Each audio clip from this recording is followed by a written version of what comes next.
यह टेस्ट है तो विपक्ष दल को पहले चुनाव का अवसर मिलेगा। धन्यवाद मैम। अब मैं आप सभी का परिचय दोनों दलों के प्रतिभागियों से कराना चाहूंगी। पक्ष दल की ओर से हैं एंजल केसरवानी, मोहम्मद अनस। इंसान से अपनी भाषा का चयन कर सकता है। आपने कहा कि लोग हिंदी में बात करें, लोग अंग्रेजी में बात करें, वो व्यक्ति का मैटर है, वो अपनी तेजस्विता के हिसाब से, अपने खुशी के हिसाब से अपनी भाषा का चयन कर सकता है। राष्ट्रभाषा के बिना राष्ट्र गूंगा है। नमस्कार, मैं सौम्या मिश्रा दक्षाबराहानी की छात्रा महात्मा गांधी के इस विचार की पुष्टि करते हुए दिए गए विषय क्या हिंदी को भारत की राष्ट्रभाषा का दर्जा मिलना चाहिए के पक्ष में अपने तर्कों को रखना चाहूंगी।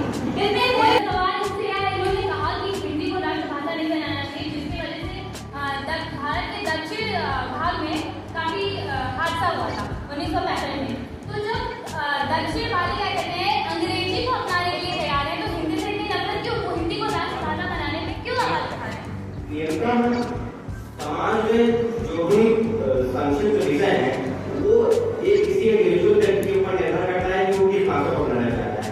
आप उसको जो मत कीजिए, वो जिस भाषा को अपनाना चाहता है वो अपनाएगा। तो मुझे नहीं लगता है उसमें किसी प्रकार कोई दिक्कत होगी।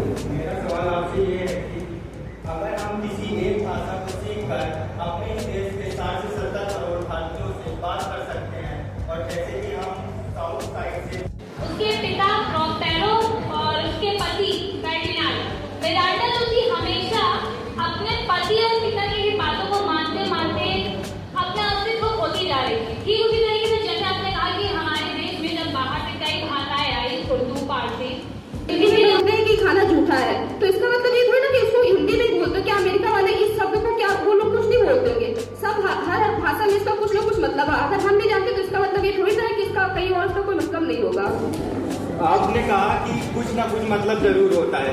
क्या आप हमको तलाक का मतलब हिंदी में बता सकती हैं? तलाक, डिवोर्स हिंदी में बता सकती हैं? क्योंकि हिंदी में वो वर्ड एग्जिस्ट नहीं, मतलब वो वर्ड है ही नहीं, उसका माने नहीं है। तो आप ये कैसे कह सकती हैं कि इंग्लिश में भी ना होगा? हिंदी में इसका विवाह विच्छेद कहा जाता है।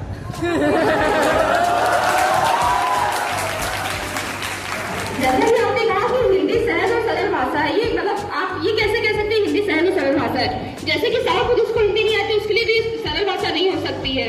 तो सरल भाषा कैसे केरला के लोग जानेंगे कि हिंदी बोलने में भाव पता चलता है, क्योंकि वो केरला की भाषा बोलते हैं।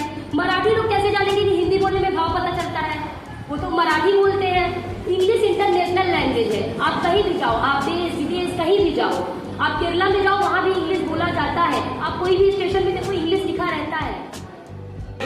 बस किसी देश की गाथा है, सभी देशों में धर्म देश पर भारत माता है। वसुधैव कुटुंबकम के संकल्प के साथ आजादी के लोकपाल और G20 की अध्यक्षता करते हुए सशक्त भारत देश में हम सब मौजूद हैं। आज यहाँ किस ऐतिहासिक